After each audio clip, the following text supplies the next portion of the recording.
Hello guys. अपना Indian anthro के जो नोट्स है ना, बेसिक वाले Indian anthropology basics notes paper 2 के, वो निकाल लीजिए। और जो लेक्चर 1 हमारा ख़त्म हुआ था उसके बाद से ही हम उसको करेंगे, ठीक है, इंडियन एंथ्रोपोलॉजी में। ठीक है, आपके पास करीब 70-80 पेज के नोट्स होंगे। वो बेसिकली क्या है, वो इंडियन एंथ्रोपोलॉजी की बेसिक्स हैं। ठीक है, कुछ बेसिक मिनिमम है जो आपको पता होना चाहिए। ठीक है, जब वो ख़त्म हो जाएगा तब आपको ये फील आने लगेगी कि पेपर 2 में आंसर्स लिखने कैसे हैं। ठीक है, इसीलिए पहले आपको ये करा रहा हूँ। और रही बात ट्राइबल एंथ्रो की, जो उसके बाद है, वो हम वहाँ से स्टार्ट करेंगे जहाँ पे हमारे 6 वीडियोस ऑलरेडी हमने पब्लिश किए थे लास्ट ईयर यूपी पीसीएस के लिए। एक्चुअली जो यूपी पीसीएस की स्टडी है वो बेसिक्स है। ठीक है, उसके बाद जो हम एडवांस लेवल पे करते हैं वो थोड़ा यूपीएससी के ओरिएंटेड हो जाता है। ठीक है, ऐसा नहीं है कि यूपी पीसीएस की चीज़ें जो हैं यूपीएससी नहीं पूछेगा। ठीक है, इस बार का पेपर 2 देखिए यूपीएससी का, लगभग मैक्सिमम चीज़ें जो थी एकदम बेसिक मिनिमम पूछी थी इन्होंने। जो पेपर 1 था वो टफ था। ठीक है, वो एडवांस लेवल पे था और काफ़ी अच्छे क्वेश्चंस उन्होंने फ्रेम किए थे। ठीक है, तो हम स्टार्ट करते हैं जहाँ पे हमने छोड़ा था वहीं से स्टार्ट करेंगे। ठीक है, बियर करिएगा। ठीक है, और नोट्स को रटते रहिएगा साथ साथ। ठीक है, चलिए स्टार्ट करते हैं। हम लोग डॉक्टर वेरेल एल्विन को पर छोड़े थे, ये हमारा कंस्ट्रक्टिव फेज था। ठीक है, अब सबसे पहले मुझे ये बताओ फॉर्मेटिव फेज के 2 एंथ्रोपोलॉजिस्ट के नाम। सबसे पहले हमने सर हर्बर्ट रिस्ले के बारे में आपको बताया। उसके बाद हमने आपको बताया एस सी रॉय के बारे में, फादर ऑफ इंडियन एंथ्रोपोलॉजी और father of Indian ethnography.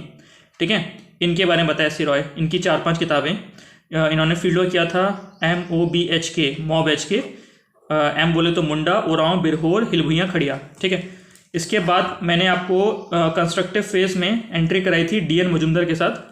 DN Majumdar के बाद मैंने आपको पढ़ाया किसके बारे में बताइए, DN मजुमदार के बाद किसके बारे में पढ़ाया, वेरेल एल्विन के बारे में, डॉक्टर वेरेल एल्विन। और अब हम इसी श्रृंखला में आगे बढ़ते हुए कुछ एंथ्रोपोलॉजिस्ट के बारे में बताएंगे। एक हैं फ्यूरर हैमेंडॉर्फ। ठीक है, दूसरे हमारे होंगे LK अय्यर। ठीक है, एक होंगे हमारे तारक चंद दास। फिर हम बताएंगे आपको प्रोफेसर KP चट्टोपाध्याय के बारे में। देन लास्ट में हम NK बोस के बारे में बताएंगे। ठीक है, इतना समझ में आ रहा है। ये हमारे कंस्ट्रक्टिव फेज के कुछ इंपॉर्टेंट एंथ्रोपोलॉजिस्ट हैं। ठीक है, क्वेश्चन जो बनेगा, क्वेश्चन बनता है एक आध एंथ्रोपोलॉजिस्ट के बारे में। जैसे रॉबर्ट ब्रूस फुट के बारे में पूछा गया पेपर 2 में, इस साल पूछा गया। फिर KS शर्मा के बारे में पूछा गया। KS शर्मा है सुरेश कुमार सिंह। ठीक है, ये एंथ्रोपोलॉजिस्ट हैं। KS शर्मा जो हैं ये एनालिटिकल फेज के एंथ्रोपोलॉजिस्ट हैं। ठीक है, इनको हम सुरेश कुमार सिंह के नाम से पढ़ते हैं। KS सिंह पूछा गया था। ठीक है, तो थोड़ा सा दिमाग लगाना पड़ेगा, सोचना पड़ेगा। ठीक है, तो कोई भी एंथ्रोपोलॉजिस्ट 10 नंबर का या 15 नंबर में पूछा जा सकता है। ठीक है, जो 15 नंबर के एंथ्रोपोलॉजिस्ट है वो आपको बता देता हूँ। एक आप तैयार रखना, sir Herbert Risley, SC Roy, DN Majumdar, Verrier Elwin. ठीक है, LP विद्यार्थी, MN श्रीनिवास। ठीक है, ये तो भैया आप 6-7 हैं, इनके बारे में 15 नंबर में याद करिएगा। बाकी 10 नंबर में आपको बता रहा हूँ, जो छूट जाएंगे आगे हम क्वेश्चन के फॉर्मेट में करेंगे। तो एक एक एंथ्रोपोलॉजिस्ट के बारे में हम बात करना स्टार्ट करते हैं। सबसे पहले फ्यूरर हैमेंडॉर्फ। ठीक है, अब ये एक ऑस्ट्रियन सिटीजन है। क्या है, ऑस्ट्रिया के सिटीजन हैं, ऑस्ट्रिया। ठीक है, क्लियर हो गया। और ये 1935 में भारत आए थे। ठीक है, ऑस्ट्रियन सिटीजन हैं और ये ऑस्ट्रिया के राजघराने से ताल्लुकात रखते हैं। तो ये एक राजा आदमी है। क्या है, ये राजा आदमी है और ये रिसर्च कर रहे हैं एंथ्रोपोलॉजी में। एंथ्रोपोलॉजी मतलब उस समय तक आप ये मान के चलिए कि anthropology was more a study of cultures. ठीक है, कल्चर्स के बारे में। ठीक है, different parts of the world में किस तरह के लोग रह रहे हैं उनके बारे में स्टडी है एंथ्रोपोलॉजी। ठीक है, तो फ्यूरर हैमेंडॉर्फ भारत आते हैं 1935 में और सबसे पहले पहुंचते हैं नॉर्थ ईस्ट में। ठीक है, ब्रिटिश गवर्नमेंट की परमिशन लेके।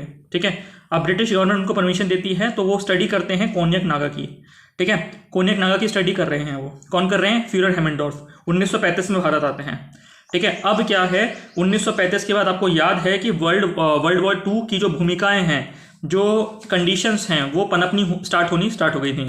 ठीक है, मतलब वर्ल्ड वॉर 2 स्टार्ट होने वाला था और वर्ल्ड वॉर 2 में जो ऑस्ट्रिया है वो जर्मनी के साथ खड़ा होने जा रहा है। मतलब हिटलर उसका ब्रिटेन का दुश्मन बन जाएगा।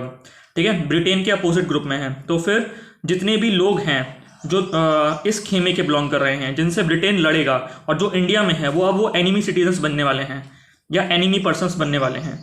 ठीक है, तब ब्रिटिश गवर्नमेंट जो है उन्हीं हालातों में फ्यूरर हैमेंडॉर्फ की परमिशन जो वो रिसर्च कर रहे थे कोन्याक नागा की, उनको कैंसिल कर देते हैं। ठीक है, फिर फ्यूरर हैमेंडॉर्फ कहते हैं, सोचते हैं कि यार मैं इतनी दूर आया हूँ, अब मैं वापस नहीं जाऊँगा। तब वो इंडिया का एक राजघराना है हैदराबाद के निज़ाम से उनकी अच्छी खासी दोस्ती या फिर आप कह सकते हैं जान पहचान थी।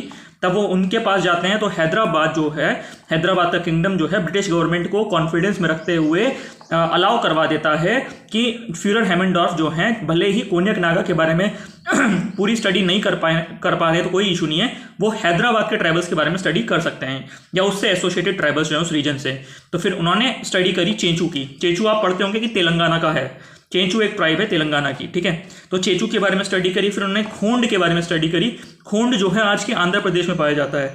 और लास्ट उन्होंने गोंड के बारे में स्टडी करी, ठीक है। तो इन्होंने जो चार ट्राइबल्स जो उन्होंने पढ़े वो कौन कौन से हैं? कोन्याक नागा, कोन्याक नागा नागालैंड की ट्राइब है। उसके बाद उन्होंने स्टडी करी चेंचू। चेंचू जो कहाँ की ट्राइब है बताओ?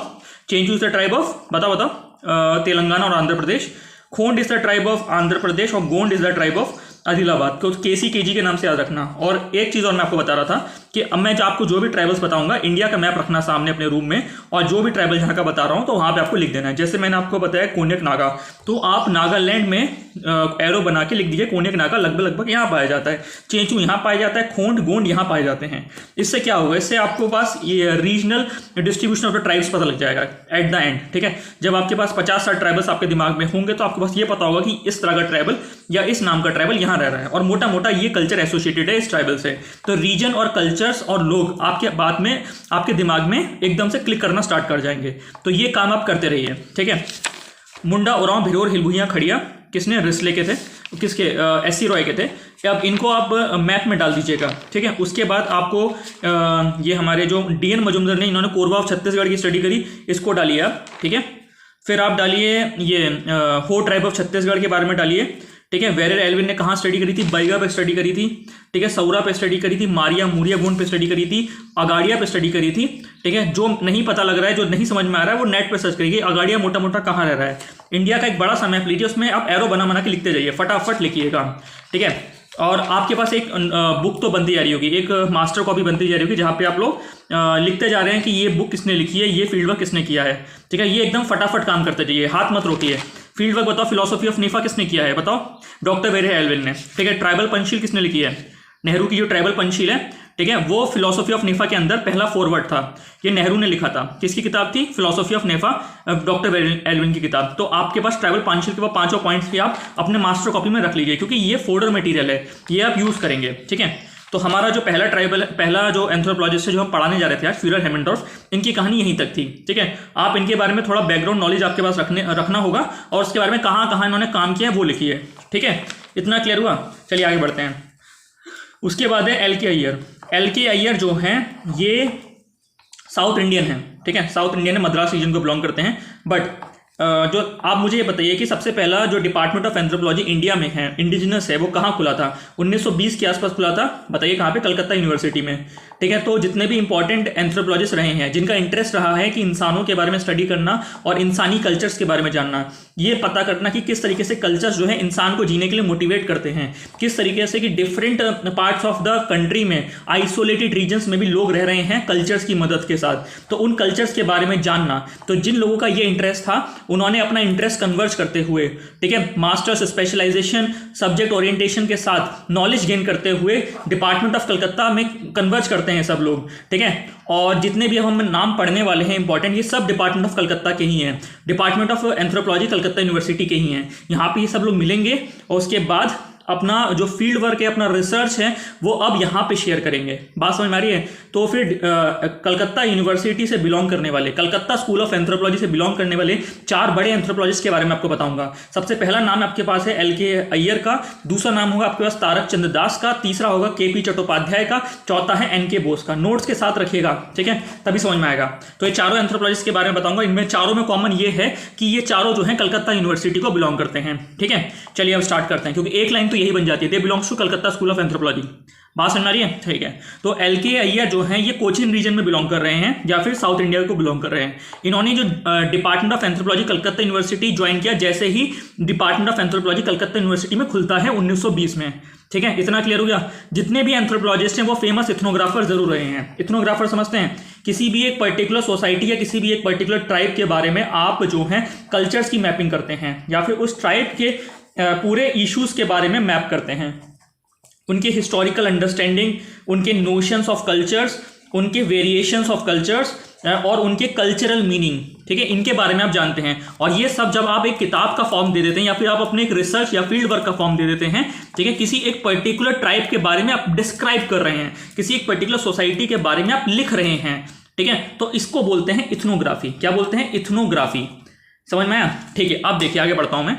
ये एक फेमस इथनोग्राफर है और इन्होंने खूब सारे नंबर ऑफ इंपॉर्टेंट पब्लिकेशन छापी किसके बारे में? ट्राइब्स और कास्ट के बारे में, ठीक है। इंडिया एक अच्छा वेरिएशन आपको देता है ट्राइबल स्टडीज और कास्ट स्टडीज का, क्योंकि इंडिया में हायरार्कीज खूब सारी हैं। हायरार्की से फायदा ये होता है कि आप जो इंडियन में सोसाइटीज हैं वो आपस में बढ़ जाती हैं। जब बढ़ जाती हैं तो उनके बारे में स्टडी करना आसान हो जाता है।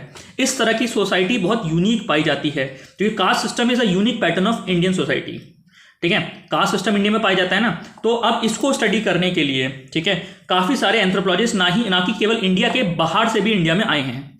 बात समझ आ रही है? तो कास्ट पैटर्न्स को समझना है।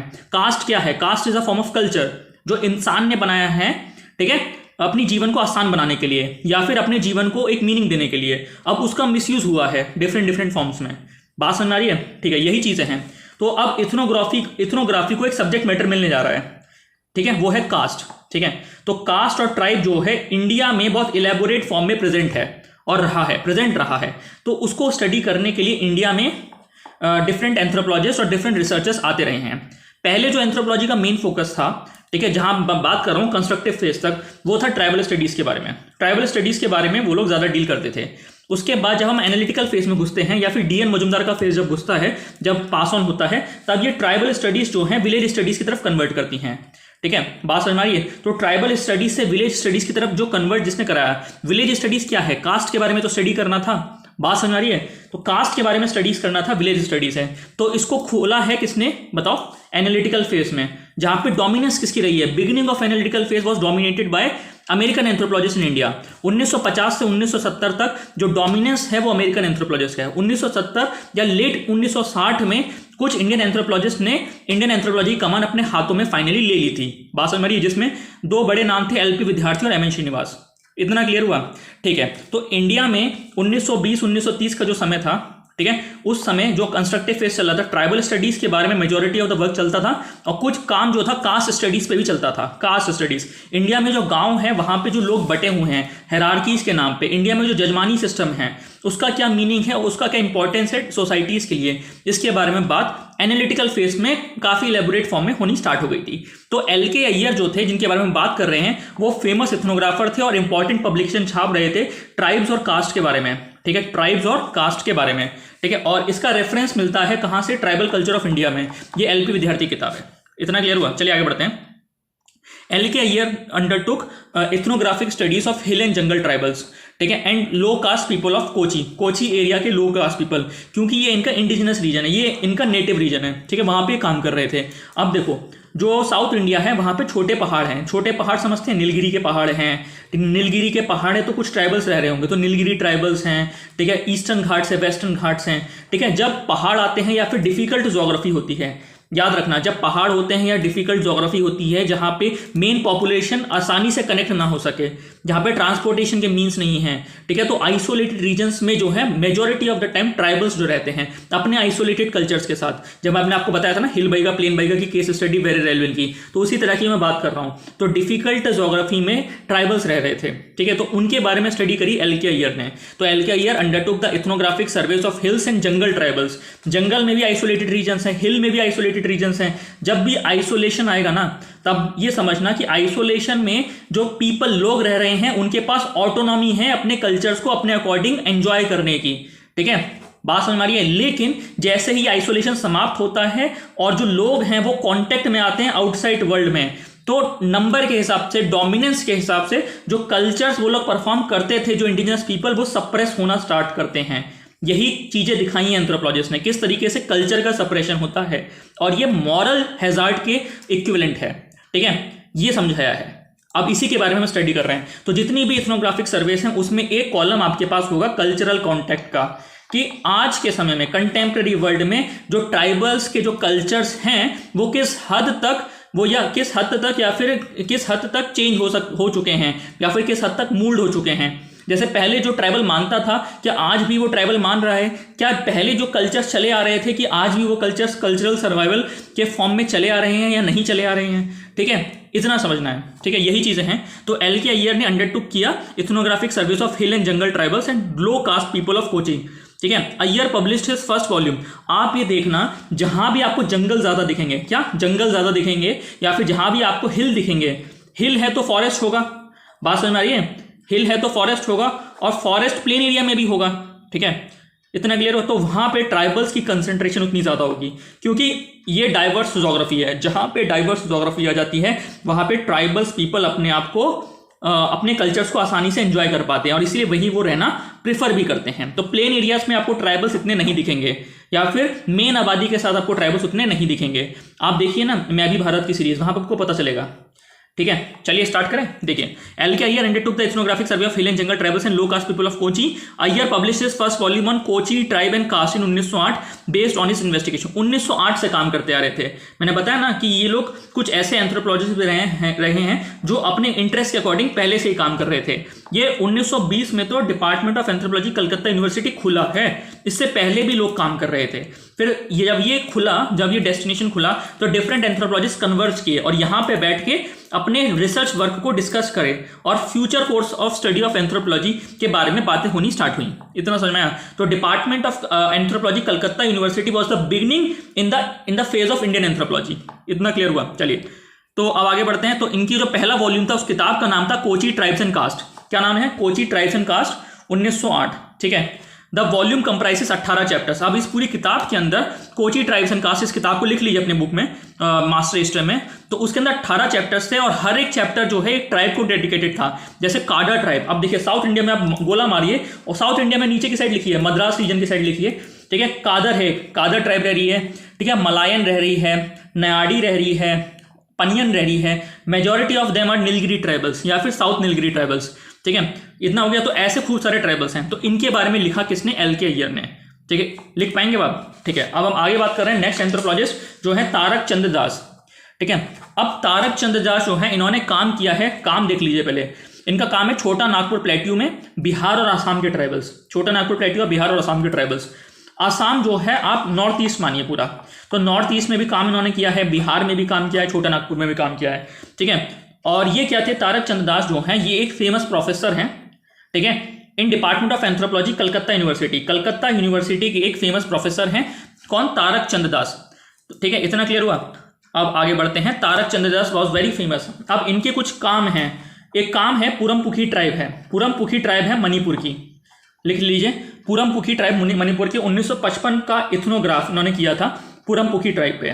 ठीक है, बात समझ में आई? याद रखना, एक मेथड है जीनियोलॉजिकल मेथड, जीनियोलॉजिकल स्टडी या जीनियोलॉजिकल मेथड। इसका इजाद किया था किसने? WHR राइवर ने। WHR राइवर इन्वेंटेड जीनियोलॉजिकल मेथड, जिसके तहत आप किनशिप को पहचानते हैं। किनशिप बोले तो कि कौन किसका फादर, किसका फादर का फादर का फादर। तो आप ये पहचानते हैं कि एंसेस्टर कौन है, या फिर जिस एंसेस्टर को आपने भगवान मान लिया है, किसी किनशिप में या फिर किसी लीनिएज के अंदर। बात समझ आ रही है? देखो मैं बताऊंगा आगे जाके। जैसे आपका घर है, आपके घर में, ठीक है, कोई एक टोटम होगा, या फिर आपके घर में कोई पूर्वज होगा जिसको आप पूछते हैं। ठीक है, या फिर आप मत छोड़िए, आपकी जो सोसाइटीज हैं वो डिफरेंट है, काफी कैरेक्टरिस्टिक्स में डिफरेंट है। आप ये मान के देखिए चलिए कि जीनोलॉजिकल मेथड क्या करते हैं, आप ट्रेस करते हैं आपकी जनरेशन को। जनरेशन मतलब आपकी जनरेशन कैसी है, आपके परिवार में कितने लोग रह रहे हैं। ठीक है, एक है आपके ग्रैंडफादर, फिर आपके फादर, और एक आप हैं। तो आपको पता आपके ग्रैंडफादर आपकी लीनिएज में आते हैं। ठीक है, या आप आपके ग्रैंडफादर की लीनिएज में हैं। ठीक है, तो जीनोलॉजिकल मेथड में क्या होता है? जीनोलॉजिकल मेथड में होता है कि आप ट्रेस करते हैं ग्रैंडफादर के पीछे भी। ठीक है, आप पीछे तक जाते हैं, फिर आप ये पहचानते हैं कि आपका ओरिजिन कहाँ से ट्रेस होता आ रहा है। ठीक है, तो ये जीनोलॉजिकल मेथड है। इससे काफी सारे इश्यूज जो हैं, या फिर काफी सारे रीजंस जो हैं किनशिप और लीनिएज के सॉल्व हो जाते हैं, या रिलीजन के भी सॉल्व होंगे। मैं आपको दिखाऊंगा आगे जाके। तो जीनोलॉजिकल मेथड में आप ट्री स्ट्रक्चर बनाते हैं फैमिली का, या फिर आप कास्ट ट्राइब का या फिर कास्ट का एक ट्री स्ट्रक्चर बना रहे हैं कि कौन लोग किस तरीके से किस रिलेशंस के साथ, किस सोशल नेटवर्क के साथ जुड़े हुए हैं, उसको आप समझते हैं। ठीक है, आप देखिए, तो इसी जीनोलॉजिकल मेथड को बनाया था किसने? WHR राइवर ने। ठीक है, 1955 में काम किया है किसने? पुरमपुखी ट्राइब पे। किसने, बताइए, पुरमपुखी ट्राइब है मणिपुर की, ठीक है, इस पर काम किया है किसने, बताइए, तारक चंद दास ने, ठीक है, 1955 में। और ये इतनी इंपॉर्टेंट स्टडी रही है कि इसको अमेरिकन एंथ्रोपोलॉजी की एक डिवीजन ने पूरी तरीके से छापा है, ठीक है, बात समझ रही है। तो तारक चंद दास इंडिया का एक एंथ्रोपोलॉजिस्ट जिसने एक केस स्टडी, एक फील्ड वर्क किया पुरमपुखी ट्राइब पे 1955 में, ठीक है, जीनोलॉजिकल मेथड की मदद से। उसके रिसर्च वर्क को अमेरिकन एंथ्रोपोलॉजी की एक बड़ी मैगजीन छापती है पेपर बाय पेपर। तो ये बहुत बड़ी बात है उस टाइम के लिए, ठीक है। अब आगे पढ़ते हैं। इस तरह का रिपोर्ट रखते थे तारक चंद दास, ठीक है, चलिए। और इन्होंने एक फील्ड वर्क और किया है, देखो 1943 में काफ़ी सारे लोग जो है मर गए थे, किसमें, बंगाल फेमाइन में। तो बंगाल फेमाइन में भी इन्होंने काम किया है, फील्ड वर्क किया है, ठीक है। तो बंगाल फेमाइन ऑफ 1943 का फील्ड वर्क और पुरमपुखी का field work, Purumpukhi tribe of Manipur का फील्ड वर्क, ये दोनों इनके बहुत इंपॉर्टेंट काम हैं। तो अगर तारक चंद दास के बारे में आएगा तो आपको लिखना पड़ेगा। जीनोलॉजिकल मेथड अभी समझ में नहीं आया है तो आप टेंशन मत लीजिए, मैं आपको बताऊंगा, ठीक है। आपको मैं उसका डेफिनेशन पढ़ के सुनाता हूँ। द जीनोलॉजिकल मेथड इस साइड में लिख लीजिए। The genealogical method is a well established procedure in ethnography. The method owes its origin from the book of British ethnographer W.H.R. Rivers titled kinship and social organisation in 1911 in order to identify all important links of kinship determined by marriage and descent।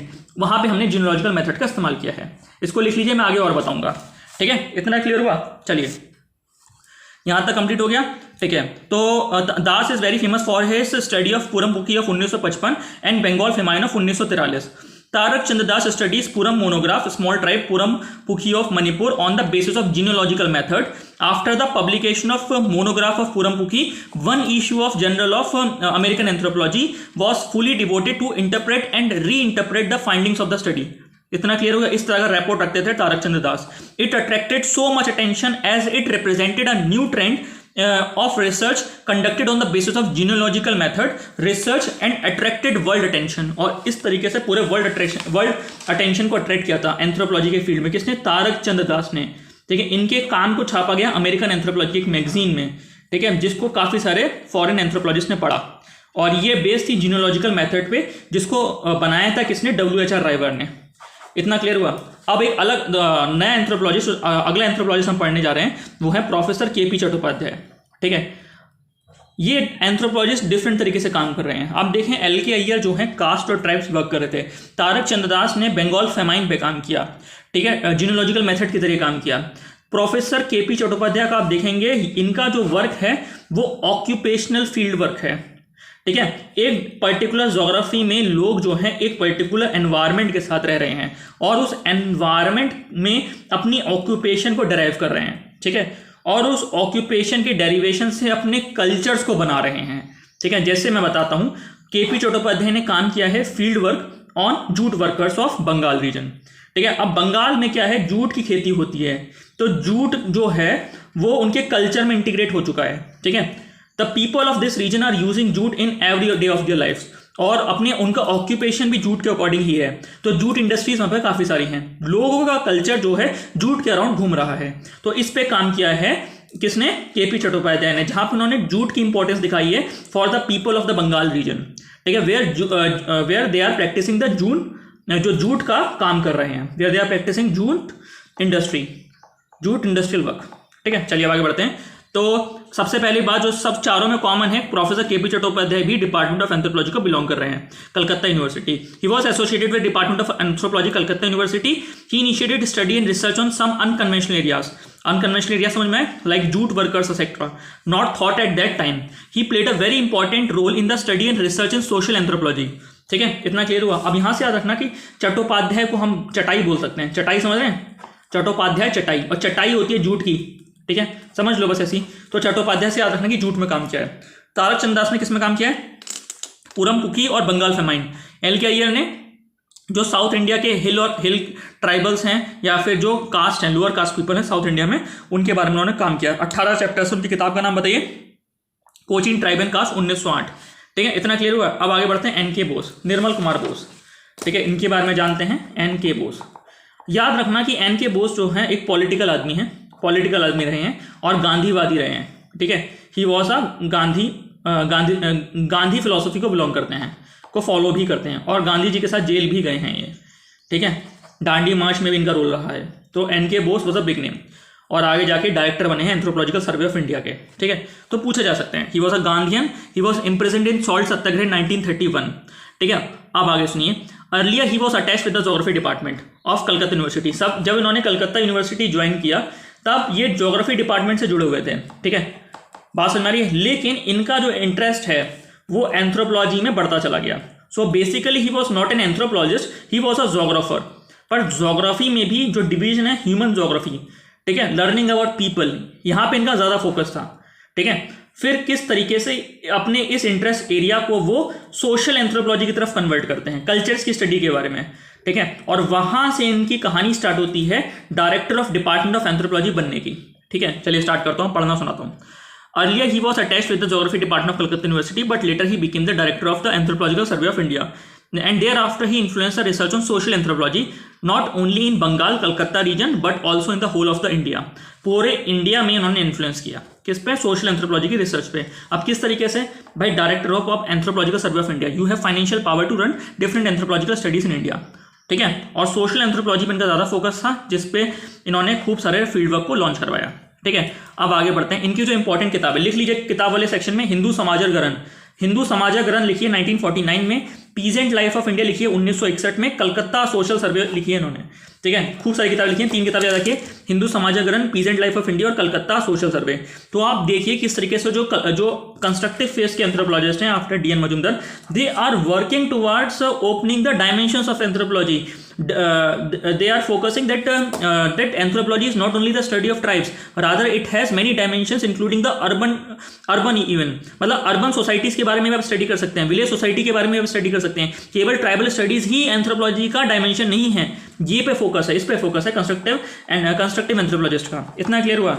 तो his study of Calcutta city marks a depth departure from conventional social anthropological study. ठीक है, He also initiated studies on some unconventional areas as a part of Indian civilization. तो इन्होंने civilisational studies भी की हैं। अब बताओ सिविलाइजेशनल स्कूल के भगवान कौन है? Robert Redfield. रॉबर्ट रेडफील्ड के खूब सारे स्टूडेंट्स हैं, ये मैकिम मैरियट हैं, एलपी विद्यार्थी हैं। इंडिया में एलपी विद्यार्थी बड़ा नाम है। तो एलपी विद्यार्थी ने सिविलाइजेशनल स्कूल में क्या क्या बनाया है? सेक्रेट कॉम्प्लेक्स बनाया है, और क्या बनाया है? नेचर मैन्युस्क्रिप्ट कॉम्प्लेक्स बनाया है। ठीक है, ये इन्होंने बनाए हैं एलपी विद्यार्थी ने। तो ये सब सिविलाइजेशनल स्कूल को ट्रेस कर रहे हैं। एन.के. बोस जो हैं वो एक स्पेशलिस्ट एंथ्रोपोलॉजिस्ट नहीं है, वो अपने इंटरेस्ट के अकॉर्डिंग काम कर रहे हैं। Rather he was a geographer with a focus on human geography, on which he stressed on the study of cultures. ठीक है, कल्चर्स का जो इंपॉर्टेंस है ह्यूमन जोग्राफी में, उस पर उनका काम है, और सोशल एंथ्रोपोलॉजी पे उनका मेजर फोकस रहा है। इतना क्लियर हुआ? ठीक है, तो अब आप ये देखिए कि एक इस तरह का बंदा जिसका कोई फील्ड स्पेशलाइजेशन नहीं है, याद रखना, जिसका कोई फील्ड स्पेशलाइजेशन नहीं होता है, वो मेजॉरिटी ऑफ द फील्ड्स में अपने हाथ आजमाता है। ठीक है, तो वो यही कर रहे थे। सोशल एंथ्रोपोलॉजी में उन्होंने काम किया, सिविलाइजेशनल एंथ्रोपोलॉजी में उन्होंने काम किया, कल्चरल एंथ्रोपोलॉजी में उन्होंने काम किया। ठीक है, और at the and he was also the director of anthropological survey of India. ठीक है, बात समझ में आ रही है? उनका एक प्रिंसिपल है Hindu mode of tribal absorption. क्या है? Hindu mode of tribal absorption, मतलब किस तरीके से जो ट्राइबल पीपल हैं वो हिंदू सोसाइटीज में एब्जॉर्ब हो रहे हैं। ठीक है, it was simply a cultural contact phenomenon. किस तरीके से जब दो कल्चर्स वो करते हैं, कॉन्टैक्ट में आते हैं, तो किस तरीके से एक कल्चर जो है खोता है और दूसरा कल्चर जो है वो अपने अंदर इस कल्चर को समाता है, या फिर इस कल्चर के लोगों को समाता है। किस तरीके से ये वाला जो कल्चर है इनके कल्चर पर प्रभाव छोड़ता है, और किस तरीके से ये वाला कल्चर जो है इनके कल्चर में एंटर करता है। तो ये समझने की कोशिश है Hindu mode of tribal absorption में। तो ये दिया एन.के. बोस ने, Hindu mode of tribal absorption, इसको रटिए। He showed that tribal society after adopting Hindu way of life have been absorbed in Hindu society. ये दिखाया किसने? एन.के. बोस ने। तो एन.के. बोस के बारे में लिख पाएंगे? ठीक है, अब नहीं, मुझे नहीं लगता कि Furer, Haimendorf, L K. Iyer, Tarak चंदात, के.पी. चट्टोपाध्याय, एन.के. बोस, इनके बारे में 10 नंबर का आएगा, आप नहीं लिख पाएंगे। इसके बाद भी अगर आपको लाइनें बनानी है तो आपको लिखना ही was a famous anthropologist, his research have motivated a spectrum of anthropological studies in India. इस तरीके की जनरल लाइन्स आप तैयार रखिए 4-5। जब भी आपके पास मेजर पॉइंट्स, इंपॉर्टेंट पॉइंट्स खत्म हो जाते हैं तो आप इनको डालिए। ठीक है, इतना ही समझना। और ये भी डाल सकते हैं कि his research have showed it how culture have played an important role in the organisation of tribal societies, या फिर कास्ट सोसाइटीज, या फिर सोसाइटीज। ठीक है, इस तरीके से बनाई है। इतना समझ में? चलिए आगे बढ़ते हैं। अब हम एंटर करते हैं एनालिटिकल फेज में। जो एंथ्रोपोलॉजी छूट जाएगा वो मैं एंड में कराऊंगा, तो अभी आप बियर करिएगा, ठीक है। एनालिटिकल फेज जो है 1950 के बाद स्टार्ट होता है, ठीक है। अभी तक याद रखिए कि हमारा भारत जो है अभी आज़ाद नहीं हुआ है। Our country have not been got independence. It has got independence in 1947. जब 1950 में हम एंटर करेंगे तब हमारा भारत आज़ाद हो चुका होगा, ठीक है। 1950 से पहले जो ब्रिटिश एंथ्रोपोलॉजिस्ट हैं वो डोमिनेट करते रहे हैं। तो अमेरिकन एंथ्रोपोलॉजिस्ट चाहते थे इंडिया में आके स्टडी करना, क्योंकि इंडिया में खूब सारी ट्राइबल सोसाइटीज़ हैं, खूब सारी कास्ट सोसाइटीज़ हैं, जिन पे अगर आप काम करें, अपने हाइपोथेसिस को चेक करें, तो आपको आपका रिसर्च जो है, ठीक है, वो ज़्यादा एनरिच होता है। पर ब्रिटिश एंथ्रोपोलॉजिस्ट ने कभी अलाउ नहीं किया अमेरिकन एंथ्रोपोलॉजिस्ट को। क्यों? क्योंकि इंडिया में जो लेटर सेंचुरी थी इंडिया की आज़ाद होने से पहले, तो उस समय काफ़ी उथल पुथल थी। उथल पुथल कैसे थी? जो इंडिपेंडेंस की मूवमेंट थी। अगर अमेरिकन एंथ्रोपोलॉजिस्ट भारत आ जाते और भारत के कल्चर को सुप्रीम दिखाने की कोशिश करते, या फिर इस तरह की चीज़ें होती कि जो इंडिया में जो इंडिपेंडेंस मूवमेंट के लोग हैं, ठीक है, उनको किसी तरीके से मदद मिल जाती, ठीक है, बात समझ में आ रही है? तो फिर ब्रिटिशर्स के लिए ये खतरे का सिग्नल था। तब ब्रिटिशर्स ने कभी अलाउ नहीं किया कि अमेरिकन एंथ्रोपोलॉजिस्ट जो हैं इंडिया में आए, ठीक है। तो ब्रिटिशर्स ही डोमिनेट करते रहे। 1947 में जब भारत आज़ाद हो गया, तब उसके बाद खूब सारे अमेरिकन एंथ्रोपोलॉजिस्ट एंटर करते हैं भारत में, ठीक है। और जो एंथ्रोपोलॉजिस्ट एंटर करे, मेजर तौर पे जो एंथ्रोपोलॉजिस्ट एंटर हुए हैं वो है सिविलाइजेशनल स्कूल के, ट्रेन्ड बाय रॉबर्ट ब्रैडफील्ड, ठीक है। चलिए मैं आगे पढ़ता हूँ। Analytical phase of Indian anthropology begin with arrival of American anthropologist such as, कौन कौन से एंथ्रोपोलॉजिस्ट भारत में एंटर करते हैं? McKim Marriott, Morris Hopler, Brian Morris, Milton Singer, Bernard Cohn, Oscar Lewis, ये एंथ्रोपोलॉजिस्ट भारत में एंटर करते हैं, ठीक है। After beginning of village studies by them and beginning of village studies by them, और यहाँ से विलेज स्टडीज स्टार्ट होती है। विलेज स्टडीज वो लोग क्यों कर रहे हैं दादा? विलेज स्टडीज मतलब आप जो है अब ट्राइबल स्टडीज से ऊपर उठ चुके हैं, ठीक है। अब ये मत सोचना कि विलेज स्टडीज में ट्राइबल की स्टडीज नहीं होती हैं, क्योंकि ट्राइबल्स के भी गाँव हैं।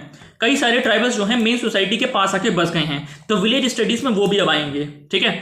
तो मेजर तौर पे विलेज स्टडीज जो है, जो मैं बात कर रहा हूँ, वो कास्ट डायनेमिक्स के अराउंड घूमेगी। किसके अराउंड? कास्ट डायनेमिक्स के अराउंड घूमेगी।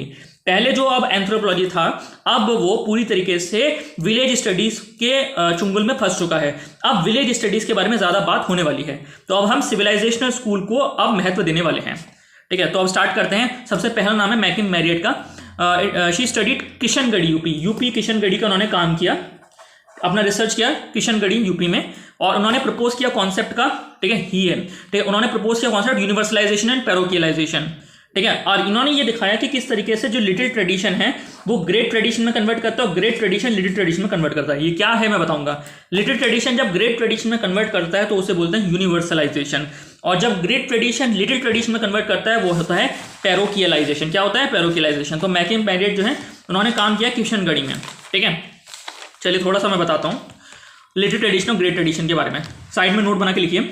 Robert Redfield introduce little tradition and great tradition concept in India from the Mexican society, ठीक है। अब लिटिल ट्रेडिशन क्या है? According to Redfield, little tradition is the tradition of unreflected many.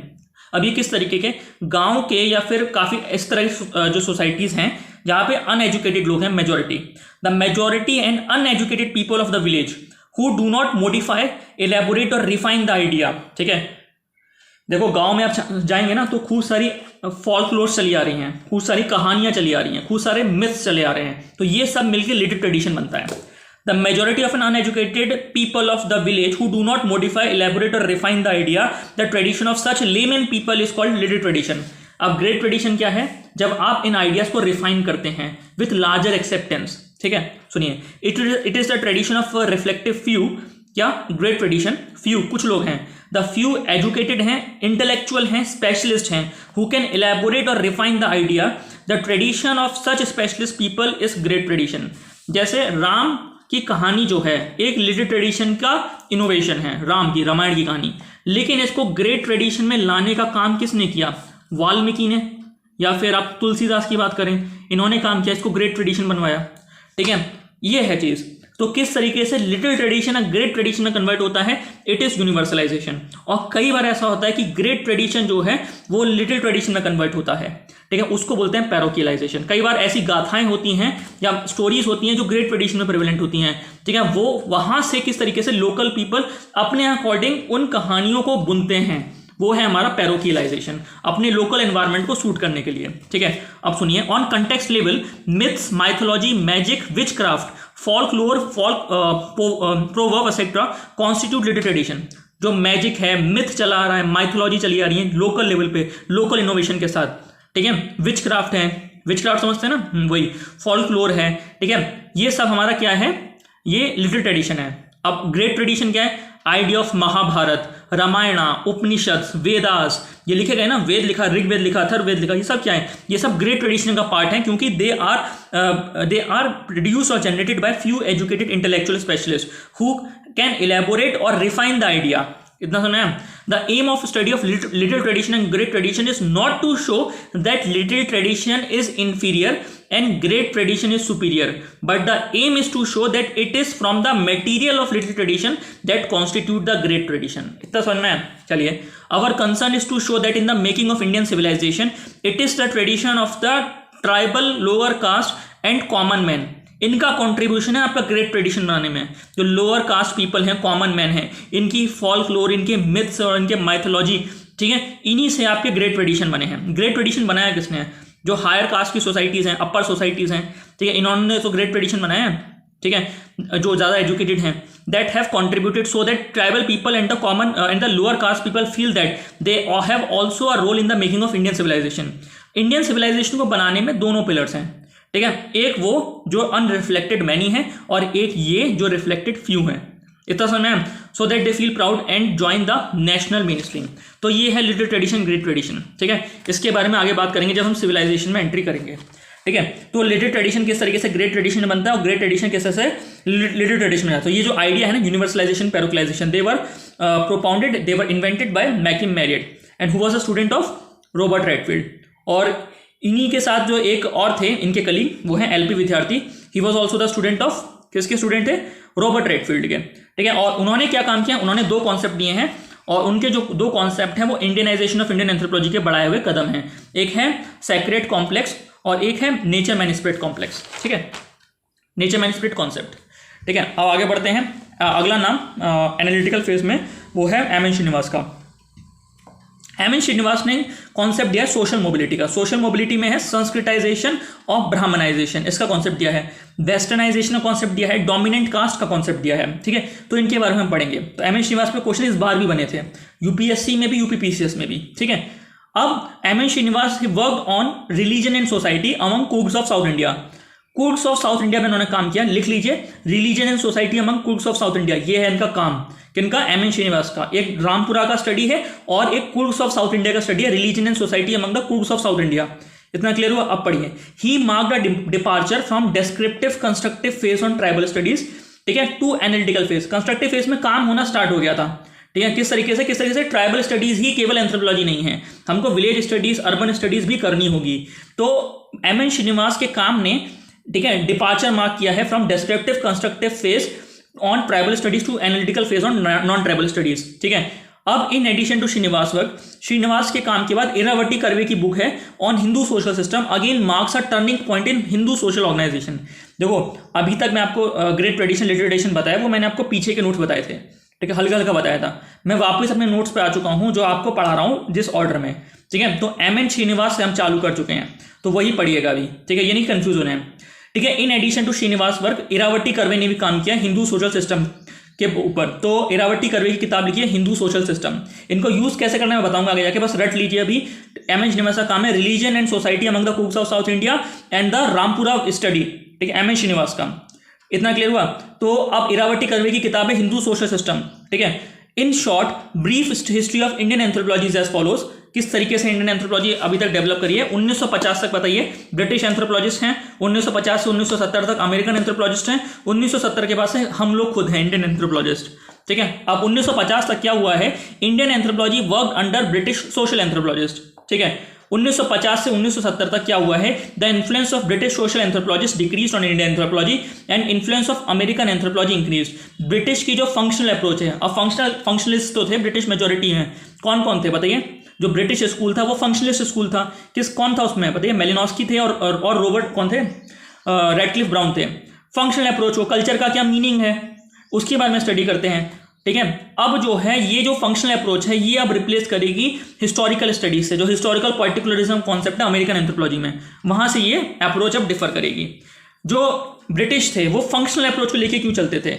अगर वो history में जाते तो वहां पे उनको ये दिखाना पड़ जाता, इंडिया की बात कर रहा हूं, इंडिया के परिप्रेक्ष्य में, कि इंडिया की civilisation was not a normal और was not a small one. India की सिविलाइजेशन बहुत यूनिक थी, बहुत ग्रेट थी, ठीक है। अब इस चीज से क्या होता है कि इंडिया में अब इंडिया की इंपॉर्टेंस बहुत ज्यादा बढ़ जाती, ठीक है, और ब्रिटेन का जो रोल है इंडिया के डेवलपमेंट में वो बहुत छोटा दिखाई देने लगता, ठीक है। और ब्रिटेन का जो एग्जिस्टेंस है as a colonial power in India वो क्वेश्चनेबल हो जाता। तो उसके लिए उनकी फंक्शनल अप्रोच बहुत ज्यादा यूजफुल थी इंडिया में, ठीक है। लेकिन अमेरिका क्या लेके आया? अमेरिका लेके आया हिस्टोरिकल स्टडीज, जिसने ये महत्व दिखाया कि हमारा जो कल्चर है उसका ओरिजिन कहां से है, ठीक है, और उसका जो हिस्टोरिकल मीनिंग है वो क्या है। तो हिस्टोरिकल पर्टिकुलरिज्म बनाया किसने था बताइए? फ्रांस बोस ने। फ्रांस बोस के चारों concept, environmental determinism, historical particularism, cultural relativism और फील्ड वर्क, ये चारों किसने दिए? फ्रांस बोस ने। तो Franz Boas is called the father of American anthropology, ठीक है। अब ये खत्म हुआ। 1970 के बाद क्या हुआ? There was a trend. अब इंडियन एंथ्रोपोलॉजिस्ट को ये लगा यार देखो, अमेरिकन एंथ्रोपोलॉजिस्ट और ब्रिटिश एंथ्रोपोलॉजिस्ट वो आते हैं, कॉन्सेप्ट वो इन्वेंट करते हैं अपने देश में और लगाते हैं हम पे। हम लोग जो हैं बहुत डिफरेंट हैं, ठीक है। हम लोगों को अब जो कॉन्सेप्ट बनाने हैं वो अपनी पॉपुलेशन के हिसाब से बनाने हैं, तो हमारी जो कॉन्सेप्ट्स हैं अब वो इंडियनाइज्ड होंगे। We will not follow the exact things that have been invented by the American और द ब्रिटिश एंथ्रोपोलॉजिस्ट। तो अब हम उनके फॉर्मूला को इस्तेमाल ना करते हुए अपनी पॉपुलेशन के हिसाब से अपने फॉर्मूलाज खुद बनाएंगे। तो उसी श्रेणी में बनता है, बताओ, nature man split complex concept, और क्या बनता है? सेक्रेट कॉम्प्लेक्स बनता है, डोमिनेंट कास्ट का कॉन्सेप्ट बनता है, ठीक है, और क्या बनता है? संस्कृताइजेशन, ब्राह्मणाइजेशन का कॉन्सेप्ट बनता है, बुक व्यू, फील्ड व्यू बनता है। तो ये सब बनते हैं, ठीक है। There was a trend of Indianisation of Indian anthropology 1970 के बाद। L P Vidyarthi was against the craze of imitating the western concept and method because these western concepts and methods are not suitable for the study of Indian society and culture. इतना clear हुआ? तो L P Vidyarthi propounded the first concept sacred complex in Indian anthropology. In fact in the study of sacred study of Gaya, sacred complex is the first concept in Indian anthropology by Indian anthropologist.